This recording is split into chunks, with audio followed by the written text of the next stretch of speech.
आयुष्मान हो वत्स, आयुष्मान हो। ये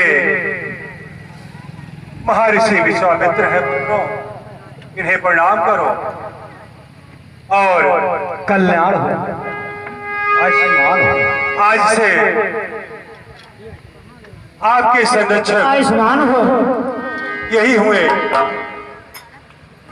आयुष्मान हो। अब इन्हीं के देखरेख में आपका धनुष विद्या और रणकौशल इन्हीं की अगुवाई में होगा। गुरुदेव जय श्री राम पिताश्री। बेटा राम। गुरुदेव बोलो राजन। इन्हें खुशी सहित विश्वामित्र जी के साथ हमें भेजना चाहिए। हाँ राजन, ये तो बहुत ही खुशी की बात है।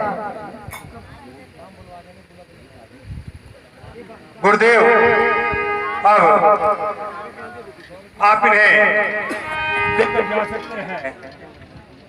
ठीक है राजन, अब मुझे कोई संताप नहीं रहा।